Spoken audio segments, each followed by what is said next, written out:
Olá pessoal, estamos começando mais uma edição do Sala de Visitas aqui no nosso canal Cria TV Oficial. E antes da gente começar, eu vou apresentar já o nosso convidado de hoje. Quero mais uma vez pedir a todos vocês que estão assistindo, os nossos programas, toda vez que vem aqui no nosso canal, é importante, muito importante que você se inscreva aqui também no nosso canal, clicando aí embaixo no nosso vídeo e também clicando no sininho ao lado para você receber as notificações. Então toda vez que tiver um vídeo novo, você vai receber, vai saber das entrevistas interessantes que a gente traz, tanto do município de Volta Redonda como da região sul-fluminense como um todo, seja do campo político, também do campo empresarial, sempre trazendo pessoas importantes do cenário regional. Então hoje eu quero conversar, que nós vamos conversar com Alisson Vitorino, ele que foi eleito vereador do município de Volta Redonda e por uma medida liminar hoje não está exercendo do cargo, mas vamos tirar dúvidas sobre o que está acontecendo,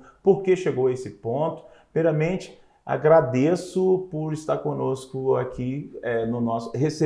aceitado o convite para o Sala de Visitas. Tudo bom, Alisson? Tudo jóia, Rafael. É um prazer enorme estar aqui. A gente que vem passando por uns momentos aí... Turbulentos, meio turbulentos. E é importantíssimo isso que vai acontecer aqui agora, que é esclarecer o que está acontecendo. Sim. A verdade é que a gente vê que muita gente tem dúvida, né? E aí, na dúvida, acaba falando coisas que não condiz com a realidade. Então, eu quero agradecer essa oportunidade de estar aqui, podendo estar esclarecendo alguns pontos importantes do que vem acontecendo, o que aconteceu, de fato, nesses últimos dias. Perfeito. Então, assim, primeiro, antes da gente entrar nessa questão, muita gente que a gente sabe que você tem o seu público que votou em você, que te conhece, mas também tem uma grande parte das pessoas que não te conhecem. Queria que você se apresentasse, falasse da sua origem, como que você entrou para a carreira política, enfim, onde que é o teu nicho de atuação, publicamente, enfim. Legal. Você já falou, meu nome é Alisson Vitorino, sou filho de um ex-metalúrgico, minha mãe costureira, vim de uma família muito humilde, estudei sempre em escola pública, sempre desfrutei do hospital público, do transporte público, nascido e criado ali no bairro Retiro, estudei na Escola Moral Peixoto, no Colégio João XXIII, CEP Lora Rocim. Então, eu sou nascido ali naquela região, conheço aquela região, nascido e criado na igreja evangélica. Meus pais me criaram na igreja evangélica, minha mãe diaconisa, meu pai era diácono, os meus avós são um dos fundadores da Igreja Metodista Wesleyana do Retiro, onde eu frequento até hoje. Então, meu nicho é mais esse mesmo, eu fui professor na Microcamp. Então, eu tenho uma ligação com o público jovem, lidero jovens também na igreja. Então, meu público é mais jovem, adolescente e também o povo mais cristão, que é onde a gente tem mais acesso, tem mais abertura, fala a mesma linguagem. Então, eu tenho mais facilidade com isso, com esse público. Mas a gente não pode ficar focado nisso, o que a gente tem feito no mandato. E o fato de eu ter entrado para a política, meu pai faleceu no Hospital do Retiro. Eu sou o filho mais novo, tenho 3 irmãos. E baseado no ocorrido, da forma que foi... Em que ano foi isso? 2013. 2013. Eu era o filho mais próximo, eu que levava para o hospital, quando o médico dispensou, eu que fui, eu comprei medicação, isso altas horas da noite.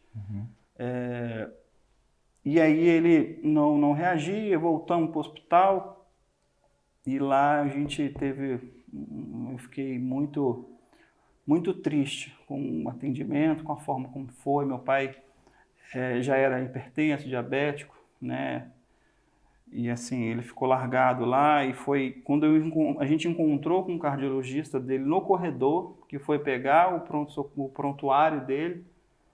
E aí foi identificado que ele tinha que ir para o CTI de imediato, porque senão ele ia infartar, e foi exatamente o que O que aconteceu. aconteceu? Ele teve 3 paradas respiratórias na madrugada, a gente não foi informado. No dia seguinte, chegamos cedo lá, né? Na verdade, meu irmão chegou na minha frente, querendo ver o meu pai, querendo saber, e aí ele saiu para atender o telefone, e nisso que ele saiu, eu cheguei, e aí a enfermeira, quem que é o filho do Jorge Luiz Vitorino? Era eu que estava, mas era o meu irmão que tinha feito toda a preparação, trâmite, né? E aí eu que entrei, e foi eu que vi o estado que ele estava, a forma que ele estava, jogado, né, numa sala adaptada, que não era CTI. E aquilo mexeu muito comigo, Rafael. Claro. Né? Eu, muito ligado ao meu pai sempre acreditava no meu potencial, né, de ser alguém na vida. Eu sempre fui uma pessoa muito estudiosa, né? E então aquilo mexeu muito comigo, né? E na época eu cursava engenharia, eu tranquei porque eu estava bem abalado emocionalmente. E aí, né, em 2013 na verdade, e aí em 2015 eu ingressei no curso de economia, já com esse foco de atuar na vida pública. Em 2016 a gente tentou vereador, exatamente para lutar para que o que aconteceu com meu pai não acontecesse com outras pessoas. Perfeito. Então, a minha identificação hoje, eu falo isso, minha principal bandeira é a saúde pública, né? Então, a gente ingressou na ciência econômica, depois eu passei na administração pública na UF também ingressão, ou seja, a gente parou com a engenharia, foi para um outro lado, buscando esse objetivo. Em 2016 a gente veio candidato, ficamos como suplente, tivemos 681 votos pelo partido PTC, suplente, né? É bom ressaltar isso, né? Que eu não ganhei eleição, trabalhei mais. Na sua primeira experiência, então, 2016, você vem com uma boa votação, né? 686 E aí eu não ganhei e trabalhei mais para depois eu ganhar em 2020, segundo do Partido Progressista, PP. E aí, de fato, eu ingressei na vida pública. Mas é bom destacar também a minha ligação com a saúde pública, porque eu ingressei, de fato, na carreira pública, não política, na carreira pública, tendo o Hospital São João Batista. Você trabalhou lá por um tempo, né? Eu fui assessor da direção. Então, além de ser assessor... Qual foi o período que você foi? Foi 2019. 2019. Isso, 2019. E aí, 2018, 2019. Foi antes da Covid, antes da pandemia. Isso, né? foi antes da pandemia, exatamente. Quando entrou a UES, aí eu saí. Ah, você saiu no momento que a gente entrou. Porque aí veio a administração do Rio Sim. e tirou a administração que estava lá. E nesse período que a gente esteve lá, a gente gerenciava os principais setores administrativos, que é a farmácia, almoxarifado, laboratório, essas áreas que requer suprimentos, que não pode faltar suprimentos, né? Então, essa era mais a minha pegada lá no São João. Então, foi isso que aconteceu, a minha trajetória. A gente teve esse problema, né, com esse ocorrido com meu pai, que despertou isso. Eu não tinha pretensão nenhuma até porque eu não tenho parente. É bom destacar, envolvido com a política, eu não tenho parente envolvido com a política, eu não tenho padrinho político, né? Foi tudo mesmo na sola de sapato, nas propostas que a gente conseguiu mostrar. É claro também, né, da nossa história de vida. Ser uma pessoa honesta, uma pessoa simples, que a gente conseguiu cativar esses 1.283 votos na eleição do ano passado. E aí vem as eleições de 2020, você é eleito, segundo mais votado do seu partido, não é isso?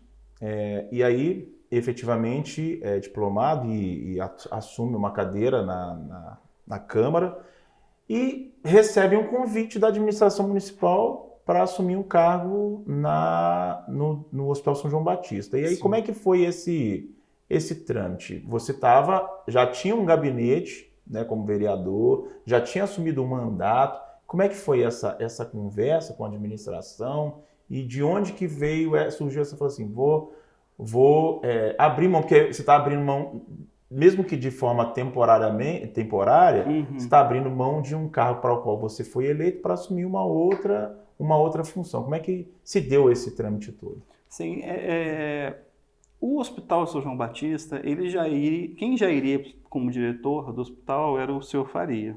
Sim, que é o vice-prefeito. Que é o vice-prefeito. Né? Ele já está com o prefeito Neto há muito tempo, desde... Já teve em outras oportunidades. Sim, foi para Angra dos Reis também, como foi diretor lá. Inclusive, se eu não me engano, em 2013 que aconteceu, ele que era o diretor na época? Mas não foi lá, foi no Hospital do Retiro. Foi no Hospital do Retiro. Foi no É porque na minha cabeça tinha sido lá no Hospital do Retiro, né? Quem era o gestor do Hospital do Retiro? Eu também não me lembro, 2013. Não me recordo. E aí, né, sobre a sua pergunta, e aí o que acontece? Estava o Carlos Macedo, que é o secretário de governo, estava como secretário de governo e como diretor do hospital, interinamente. Né? Interinamente. E o hospital sob intervenção judicial. Né? E é muito delicado o momento, porque a intervenção, de fato, intervinha em tudo, né? E o município não tinha força. A verdade é essa. Para gerir o hospital. Quando veio o convite... É claro que essa identificação nossa com a saúde pública, mas veio também de encontro com o meu contato que eu já tinha com os atuais coordenadores lá. Não era alguém que do nada que surgiu. A gente já tinha um conhecimento, né? Do momento que você trabalhou. Do momento que eu trabalhei. E aí isso pesou muito. Né? Pesou muito pelo fato do Faria não poder assumir por problemas de saúde no momento. Ele precisava de alguém que conseguisse mostrar para a intervenção que o município conseguia administrar o hospital. E foi isso que a gente conseguiu mostrar. A gente era um dos que chegava mais cedo no hospital, era um dos últimos a sair. E nesse período, é bom destacar, Rafael, que foi um curto período, mas nesse curto período a gente já conseguiu fazer com que a intervenção parasse de assinar. E o hospital começasse a assinar. Ter a sua autonomia. Ter a sua autonomia. Eles não saíram, tá? Eles foram sair eles foram sair depois com a gestão do Faria. Mas assinar, a gente que foi na nossa gestão e eles eram fiscais. Certo. Ou seja, de fato, tudo passava na mão deles até eles saírem de cena mesmo. Totalmente. Mas já foi um início. Né? A gente já conseguiu mostrar esse início pelo conhecimento que a gente, né, conseguiu demonstrar nesse curto período. E essa identificação minha com a saúde pública pesou muito na minha decisão. Como é que foi o convite que chegou para você? Como é que chegou para você o convite? O Neto. Ele veio, te procurou? Eu tinha convicção de que eu iria, mas que eu voltaria para eu tocar o meu mandato, que é o que você disse. Eu fui eleito vereador, né, as pessoas confiaram em mim para que eu seja vereador. Certo. Mas eu entendi que naquele momento o hospital precisava de mim. Então eu quis ser útil em determinado período, até porque existiam projetos de leis meu percorrendo na casa, né? Então eu quis ser útil nesse período para retornar como vereador. Né? Foi essa. O Neto convidou, pediu um período para poder avaliar se de fato, né, daria certo, né? Se daria certo, se seria interessante mesmo, né? Se eu fosse seguir o coração, eu já tinha tomado a decisão ali na hora. Né? Mas por conta dessa ligação, né, pandemia. E aí, assim, se estabeleceu algum tipo de prazo do período que você ia ficar na administração? Não. Era indeterminado? Era indeterminado. Poderia até, inclusive, alcançar até o final do seu mandato, vereador, você poderia ficar lá dependendo da situação ou não? Não. Da minha parte, não. Da sua parte, você imaginava o quê? Uns 2 anos, 1 ano e meio, 2 anos? 2 anos. Que é um tempo que você consegue, pelo menos, colocar um hospital funcionando, né? Andando. Né? Porque o fato que a gente entrou lá, o hospital estava numa situação dificílima. E aí, Rafael, a intervenção ainda, né, na administração pública, a gente não consegue, por exemplo, fazer 3 orçamentos, e comprar o mais barato. Existe a licitação. Entendeu? Então, era um momento muito difícil, porque ia ter que sair a intervenção que comprava com mais facilidade, comprava no formato à vista, né? E a administração pública não é assim, né? Tem a questão da licitação, tem o empenho, entendeu? A geração das notas, então tem um outro percurso, um outro caminho. Então, até o negócio voltar a engrenar de novo, no mínimo, uns 2 anos. Entendi. Entendeu? E aí, você toma a decisão de imediato quando o prefeito Neto ele faz o convite, você já toma ou para um tempo para pensar? Não, a gente analisou, né? Analisou. E aí, como que foi feito isso? Você automaticamente, quando tomou a decisão, já se licenciou do cargo e foi direto para assumir o posto no hospital, ou fez algum tipo de conversa com o seu suplente, falou, estou temporariamente saindo? Como é que foi essa sua saída da Câmara? Sim, no início do ano, Rafael, eu levei o suplente lá no prefeito e falei com o prefeito, Neto, ele não tem compromisso nenhum comigo, porque eu sei que ele vem candidato a vereador daqui a 4 anos. Mas é um cara que trabalhou muito, é um cara que não teve também o apoio do antecessor, né, do prefeito do anterior, não teve também, assim como eu. E vocês eram, o partido que vocês foram eleitos era na majoritária, mas ficaram independentes, né? Exatamente, eu não levantei a bandeira. No papel estava como coligado, mas sim. Tem uma expressão que a gente usa muito no jargão jornalístico, é o camarão, né, que a gente fala. Foi mais ou menos nessa entendi. E aí o prefeito, no primeiro momento, ele falou, olha, no momento não dá, porque foi aquela época que ele também exonerou, né, os cargos comissionados, todos os cargos comissionados, então ele estava reestruturando a administração pública. E aí ele falou, olha, no primeiro momento não, mas eu vou anotar aqui, deixar anotado e tal. E aí a gente vê mais para frente. E quando veio o convite, eu pensei comigo, poxa, vai ser a oportunidade dele, né? Vai se tornar vereador de um dia para a noite, que com certeza não estava no planejamento da vida dele, pelo menos nesses 4 anos. Não havia uma perspectiva de você sair do cargo e tal. Sim, e foi muito claro isso para ele. Falei, olha, eu vou, mas eu posso voltar a qualquer momento. Isso foi muito claro para ele, entendeu? Você não chegou a estabelecer um prazo, volta daqui a 2 anos. Na sua cabeça estava mais ou menos 2 anos, mas mais ou menos 2 não anos. verbalizou isso. Não verbalizou. Você falou, a qualquer momento eu posso voltar. Sim. E então, foi mais ou menos nessa linha, entendeu? Então, quando veio o convite, a gente fez contato, mostrou para ele o que era, né? Eu sou base do governo Neto, né? Tenho ajudado dentro do que eu consigo ajudar, né? na casa, e ele também teria que seguir essa linha. Perfeito. Né? Por conta do acordo nosso. E foi isso, né? E aí eu tive que antecipar por conta do que eu já disse, né? Da movimentação. Ele achou que tinha uma brecha ali, que ele ia conseguir o mandato inteiro em si, né? Até os 4 anos. E subiu, foi influenciado também e tentou. Tentou na casa. Na casa ele não teve êxito, né? E aí foi para a Justiça Comum.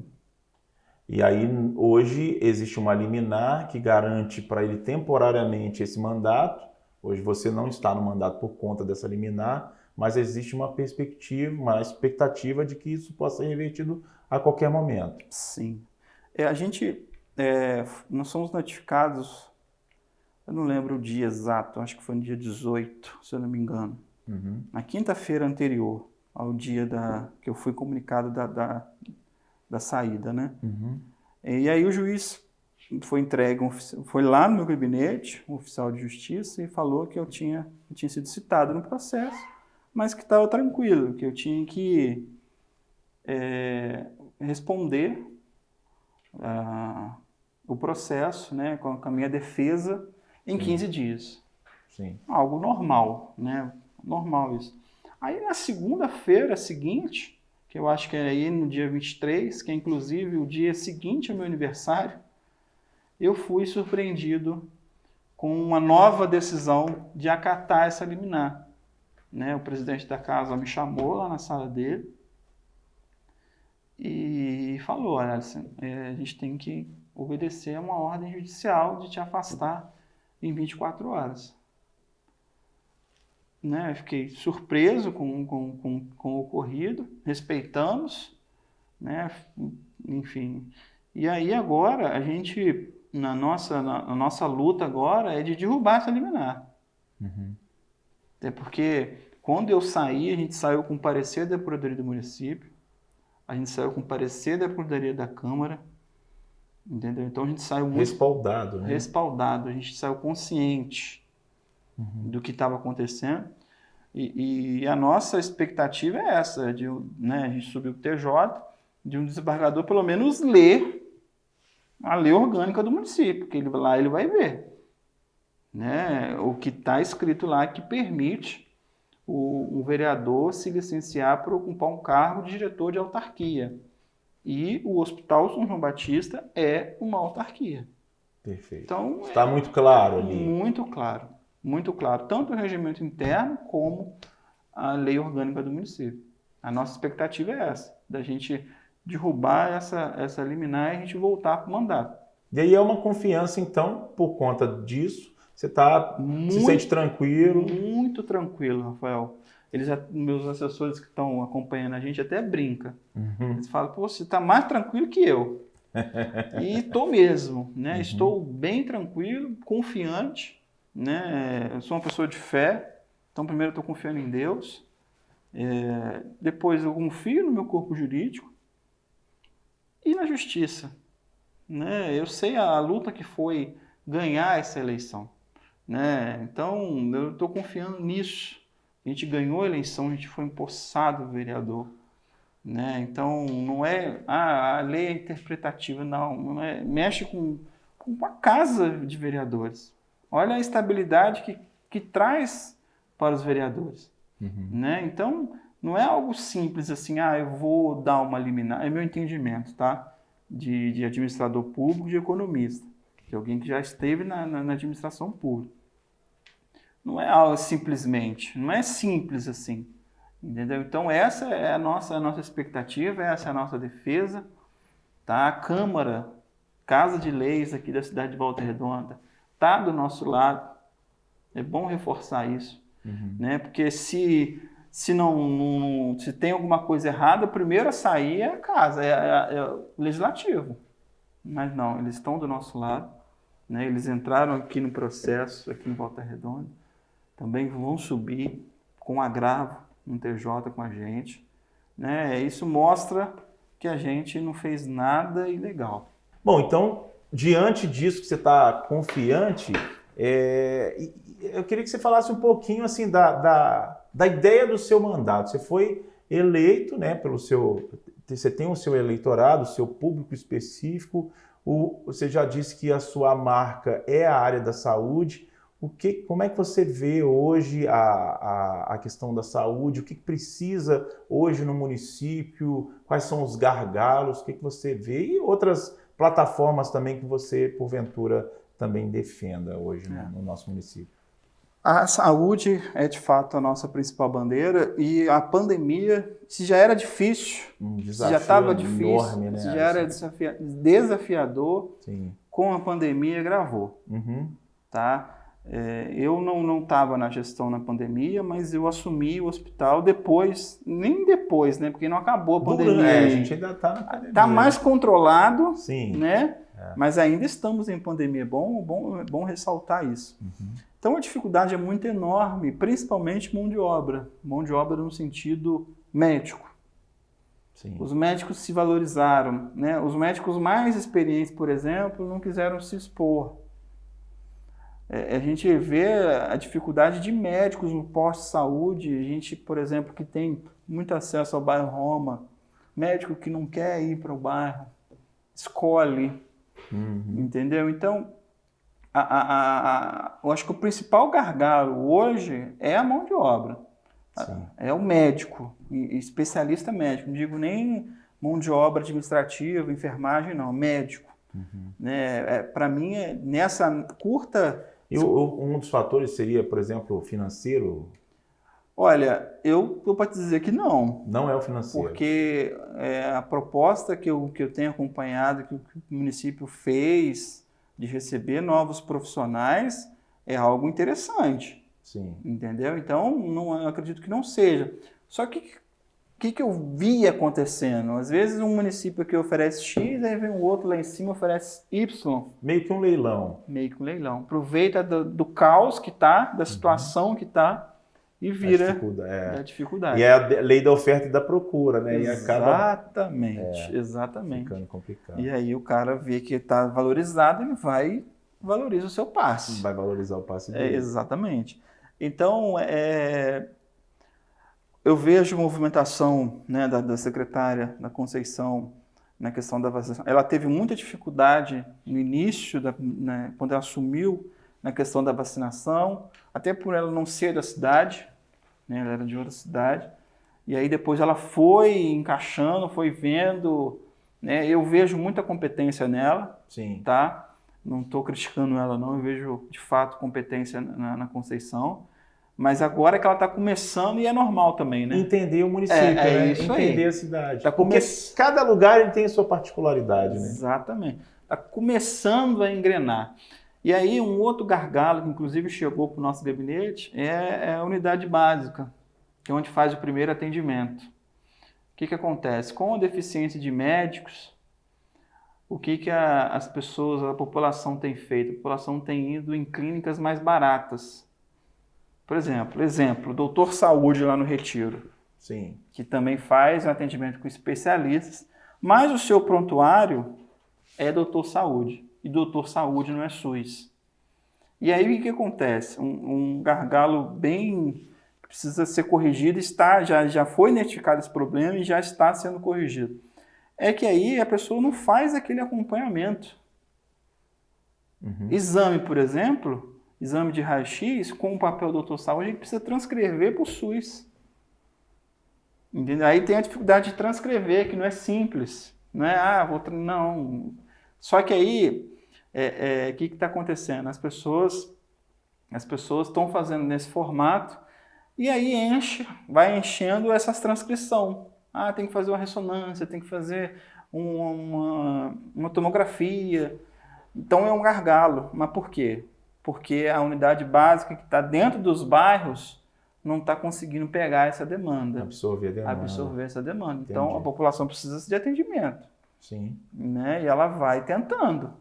Então esse é um fator crucial aí também para o desenvolver da saúde. Eu acho que também que não é por conta de uma cultura que as pessoas... Eu estou falando aqui como leigo, mas por uma cultura que ela tem de encarar, que hoje a gente fala unidade de saúde, unidade básica de saúde, unidade básica de saúde da família, que é diferente daquela ideia original do postinho de saúde. Mas será que ainda muita gente não tem ainda aquela ideia do postinho, que era um atendimento muito simplificado, que hoje existe uma outra ideia para ele? Uma outra integração, né? Exatamente, a multidisciplinaridade, né, que fala, e que não existia isso. Eu acredito que também falta isso aí. E que isso, às vezes, ela enxerga no que você falou do Doutor Saúde, né? Um exemplo, às vezes ela enxerga mais... mais estrutura, né? Estrutura lá do que... né? E ela não enxerga que isso ela vai ter na unidade de saúde da família, unidade básica. Então, às vezes precisa de um trabalho de integração com a comunidade para ela entender o que ela tem de fato de no serviço. Mostrar a importância, né, da pessoa estar ali. É igual o plano de saúde. Plano de saúde, quando tem convênios com, por exemplo, com 2 hospitais dentro da cidade, eles sempre vão indicar para a pessoa ir para esses hospitais. Por quê? Porque tudo que é feito no hospital vai para o prontuário dele. Né? Ou seja, quando ele lá na frente tiver algum problema de saúde, ele vai buscar todo o histórico, todos os exames que ele fez, e aí vai facilitar muito a vida do médico para dar um diagnóstico e uma solução. Então, a unidade básica da saúde é isso, é fazer essa integração dele, né, desse andar dele, desse histórico dele. Sim. Mas falta mesmo essa... E aí eu falo também pela experiência que eu tenho no rádio. A gente trabalha com um programa diário, né, de informação, e a gente recebe muita reclamação da população. Então, assim, lógico, a gente tem uma gama de reclamações assim, dos serviços básicos. Hoje o transporte público é um problema. A gente tem iluminação pública, a questão da água, saneamento, às vezes vazamento de água potável, enfim. E tem também a questão, quando se fala do posto médico, da unidade do bairro, unidade de saúde, fala-se muito da falta de profissionais, ou alguns reclamam da falta de tato de alguns profissionais, não querendo citar um ou outro, mas de uma forma geral, a gente recebe muita reclamação. Interesse, né? Reclama-se muito. E aí você cria uma animosidade ainda maior. A gente já está falando dessa dificuldade do usuário entender o que é aquela unidade. E ainda, quando ele vai para entender como funciona o processo, quando ele precisa de um serviço lá, ele acha que lá vai encontrar um médico, ele precisa de uma consulta, e às vezes ele é mal entendido ou mal orientado. E aí afasta ainda mais. Como fazer para resolver isso? Pois entendeu? É muito difícil. E é uma cultura que tem que ter muito jogo de cintura do gestor em si, principalmente para profissionais concursados, que já está há muitos anos dentro da administração. Acaba criando vícios também, né? Que é normal, né? É mais fácil eu fazer assim, então eu vou fazer assim. Uhum. Né? Por exemplo, você mudar a estrutura, mudar uma organização, implantar o que você, né, pretende dentro de uma instituição, com profissionais que já estão muito tempo na casa, sair da zona do conforto é muito difícil. Então requer mesmo um jogo de cintura do gestor. Certo. Né? Mas não é fácil não, tá? Porque se tem uma dificuldade que é do gestor, é lidar com pessoas. Uhum. Né? É um desafio. É um desafio não só do gestor, mas em qualquer área. É lidar com gente. Uhum. Né? Cada pessoa tem o seu entendimento, tem, né, a sua personalidade, cultura. Exatamente. Cultura, exatamente. Então é muito, muito complicado isso. E aí falando em cultura, as pessoas já têm essa cultura de que o SUS não presta. Né? Verdade, já chega com esse preconceito numa unidade. Eu conversava aqui em off mais cedo, justamente do contrário. E assim, o SUS por mais gargalos, mais problemas que tem, eu acho que é o meio, o sistema mais sofisticado de saúde pública do mundo. Se você me mostrar alguma coisa com a capilaridade, com o tamanho que é o SUS, de um país continental como o Brasil, não existe, né? Porque, inclusive, isso se reflete. Lógico que a gente teve essa deficiência para o início da vacinação, foi muito problemático, mas agora, com a vacina surgindo em várias frentes, né? Tem várias frentes de laboratórios mandando vacina todos os dias, e a gente está vendo refletir tanto na eficiência da vacinação em todos os lugares, que é muito rápido o processo. Chegou vacina, vai para um lugar, o deslocamento, a logística funciona porque o SUS existe, e também de uma tradição. E aí a cultura é a nosso favor, que é a tradição da população brasileira de se vacinar, de se imunizar, ao contrário do que, por exemplo, nos Estados Unidos, na Europa, existe uma dificuldade, travou-se a vacinação porque o cara tem que receber $100. Já pensou? Aqui tem gente querendo pagar para poder já vacinar. Lá o cara está oferecendo $100 e o cara não quer vacinar. Então, tem essa diferença. Então, eu acredito que a gente vai ter com a vacina chegando, tem uma facilidade para ampliar isso justamente por ser o SUS. Eu acho que o SUS é um facilitador. O Covid é algo novo no mundo inteiro. Claro. Né? Isso é muito, muito, muito claro. Então, essa dificuldade de vacinar, igual saiu vacina que não é boa, as pessoas falam que essa vacina não é boa, vou só se for essa daqui. É tudo muito novo, né? Mas eu quero, assim, você falou do SUS, que o SUS, de fato, é uma potência de saúde pública. Né? De reconhecimento internacional. Sim. O Hospital São João Batista, antes da OS, no meu ponto de vista, entregava um trabalho muito bom. Sim. Muito bom. Né? Na minha gestão não faltava medicamento. Não deixava faltar. Então, aí quando entrou a OS, né, é bom destacar também que a OS que veio para o São João não era uma OS que tinha o preparo para assumir um hospital daquele porte. Né? Talvez se fosse uma OS mais estruturada, talvez teria dado certo. Tá? Não estou dizendo que a OS em si é toda... O modelo de OS não é aí. descartado, entendi. Mas se fosse uma OS mais estruturada, talvez daria certo. Mas a OS que foi para lá, ela não tinha preparo nenhum para assumir um hospital daquele. Tanto que no momento a gente teve duas diferentes situações no município. Você teve a OS que foi instalada no Hospital São João Batista e uma que foi instalada no Hospital do Retiro, naquele momento. Eram organizações diferentes. E a gente é muito tambor de ressonância, porque a gente recebe as informações do público e reclama. Sim. E o do Hospital do Retiro, a gente não ouvia reclamação. Isso, de fato, a gente tem essa percepção. Lá era uma OS mais estruturada. E, às vezes, até elogios, que é a coisa mais rara, mas acontecia de elogios justamente lá. Lá, de fato, era uma OS mais estruturada do que a que foi para o São João. Entendeu? Então, né, é difícil dizer, a OS não presta. Eu, particularmente, não tenho esse entendimento. Algumas podem ser que não prestem. Exato. Algumas são incompetentes, algumas são competentes, algumas são honestas, outras são desonestas. E no edital, a primeira coisa é avaliar a experiência da OS. Principalmente o porte do Hospital São João Batista, o maior hospital do Sul Fluminense. Que é polo, né? Que atende o Sul Fluminense inteiro. Não dá para entregar. Recebe recursos para isso, inclusive. Pois é, não dá. Então, mas é isso. A saúde do São João Batista, né? Você falou do SUS, eu estou falando especificamente aqui da nossa região.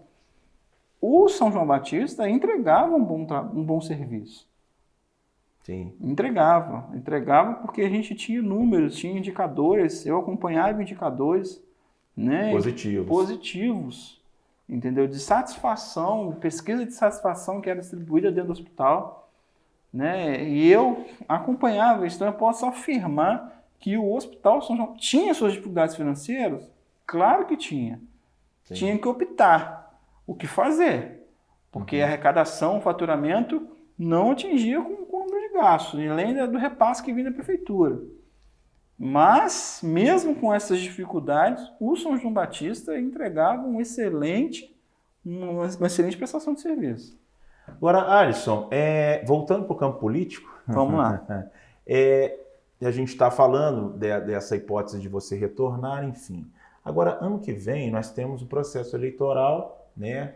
Ao que tudo indica, teremos, né? Com esses problemas que a gente está tendo no Brasil, vai saber, né? Mas, ao que tudo indica, teremos o processo eleitoral e talvez com urna eletrônica.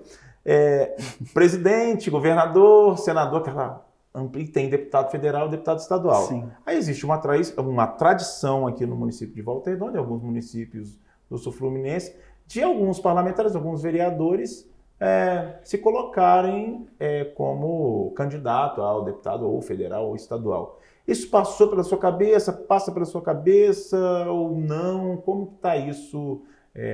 Lógico que primeiramente você pensa na recuperação do mandato, mas tem alguma perspectiva para o ano que vem com relação a isso? Olha só, é claro que a gente não pode descartar essa possibilidade, né? Eu sou um cara bem pés no chão, tá? Eu sei da dificuldade que foi a gente ganhar para vereador.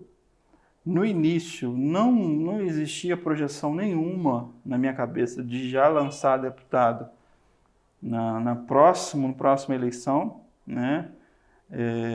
Mas eu particularmente não descarto. Estadual eu tenho já um compromisso. Sim, já existe um candidato que você já tem um pré-candidato que ainda não existe com consolidação. Eu já tenho um compromisso para estadual. Certo. Federal eu ainda estou estudando, né? Os nomes que a gente tem ouvido na cidade também, não sei, então, a gente está analisando o cenário para tomar uma decisão. Claro, a gente, por ser vereador, a gente tem alguns convites, né, para estar apoiando, mas eu ainda não tomei uma decisão definitiva se eu vou apoiar, se eu venho candidato. A gente está analisando primeiro o cenário, tá? Mas a minha prioridade hoje é recuperar meu mandato. Depois que eu recuperar meu mandato, E aí consegue pensar. Isso aí, voltar a fazer o nosso mandato de excelência que a gente estava fazendo, né? A gente era um vereador que estava nas comunidades, estava nos morros, nos margens, tinha o projeto Gabinete em Movimento, a gente ouvia a população, né? A gente, ao mesmo tempo, atuava dentro da Câmara, que a gente também criou projetos de leis, né? Que estão percorrendo, né? Então, nosso mandato era, de fato, tudo aquilo que a gente pregou lá na campanha, né? A gente está cumprindo tudo aquilo que a gente falou. Então, hoje, se eu te falar que eu venho, não seria o ideal. A gente está, de fato, analisando, mas eu tenho um compromisso com o estadual. Perfeito. Não dá para adiantar agora também, que ainda não está formalizado, mas a gente é curioso. Se quiser falar, pode falar. Eu posso, que é um amigo meu, né, que é o Betinho Albertassi. A grande Betinho. Também é meu amigo também. Pois é. Embora a gente trabalhe no mesmo horário ali, a gente não é concorrente, é amigo. A gente é mais amigo que concorrente. Não Isso tem aí. essa... E ele é um cara muito gente boa. É um cara também cristão, né? Então a gente está senta do meu lado ali na Câmara. Né? A gente tem, nesse período aí, a gente tem identificado alguns amigos ali na casa, e ele né? Então, nesse processo ele tem te dado uma força, te dado um apoio? Ele me liga, manda mensagem, quer saber como é que tá. Inclusive o Betinho vai estar com a gente também nos próximos episódios, aí vai estar falando com a gente também. Uma pessoa excelente. Inclusive o Edson Albertassi também né? Uma pessoa do bem. Então, eu não tenho problema nenhum de abrir aqui o meu pré-candidato a deputado estadual, Betinho Albertassi. Perfeito.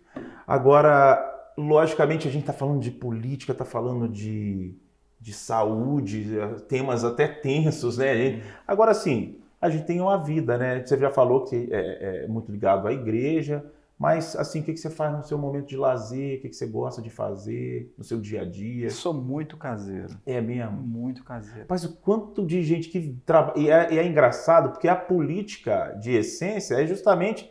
Você tá na rua o tempo todo, conversando, e aí, no momento que você está descansando, você quer ficar aí dentro de casa, recluso, né? Exatamente.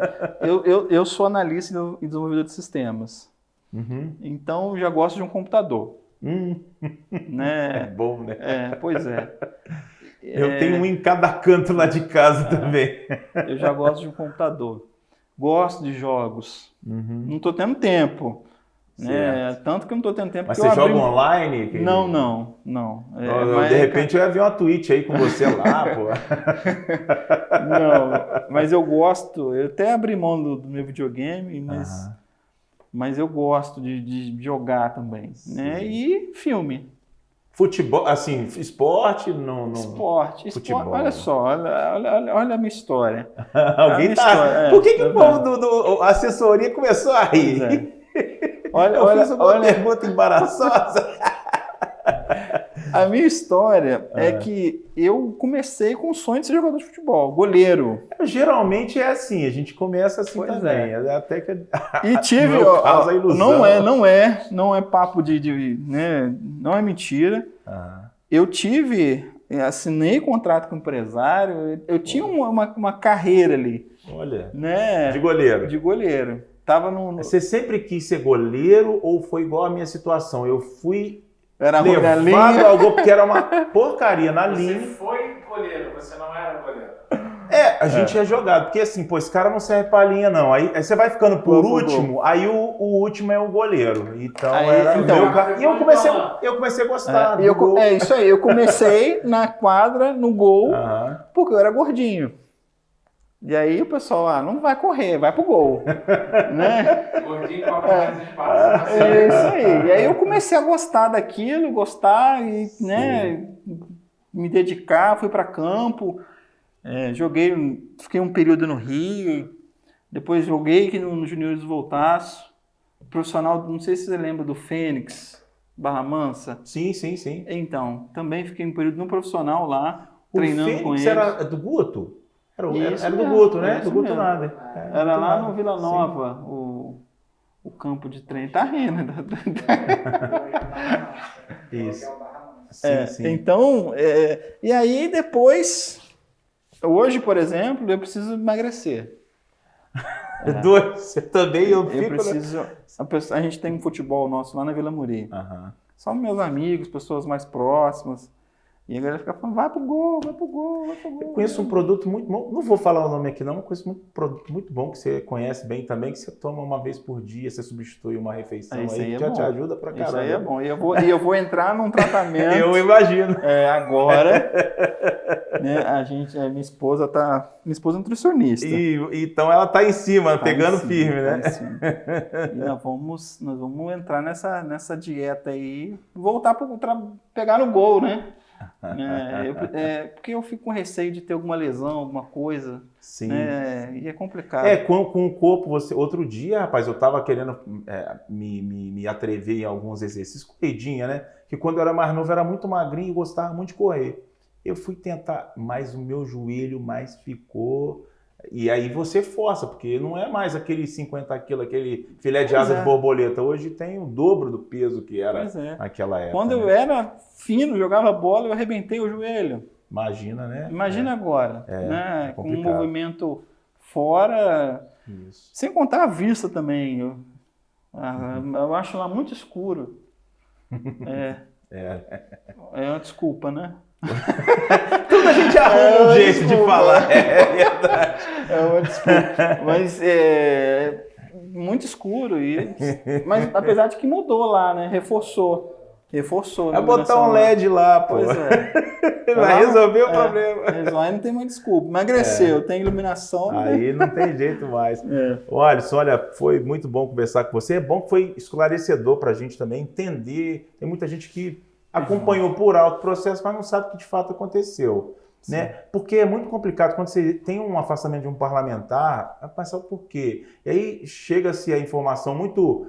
telefone sem fio, corrupção, porque tudo hoje no Brasil, é corrupção, e não teve nada disso. Foi algum entendimento jurídico que chegou a essa situação. E que a gente, como que é reversível. Que é reversível. A gente, como jornalista, é lógico, eu não tendo a tomar o seu partido. Eu só acho que é interessante que seja feita a justiça, e que se a justiça entender que realmente você tem a razão, e que seja feita a justiça e que você possa assumir o seu cargo novamente e tenha sucesso aí na sua carreira política. Está meio que no começo e que seja próspero. Eu estou muito confiante que a gente vai retornar. Não vai demorar muito não, tá, Rafael? Estou confiante nisso. Então tá bom, isso é bom. No início da próxima semana pode ter novidade. Então, isso significa que, de repente, o dia que o pessoal estiver assistindo esse programa, você já tenha tomado posse. Se for vontade de Deus, do desembargador lá também, a gente está confiante que a gente retorna. Mas se demorar mais um pouquinho também, a gente vai continuar. Tem paciência, né? Isso aí. Tá certo. Gente, nós conversamos aqui no Sala de Visitas de hoje com Alisson Vitorino, que foi eleito vereador do município de Volta Redonda e está aí nessa questão jurídica para reassumir o seu cargo. Até o próximo Sala de Visitas.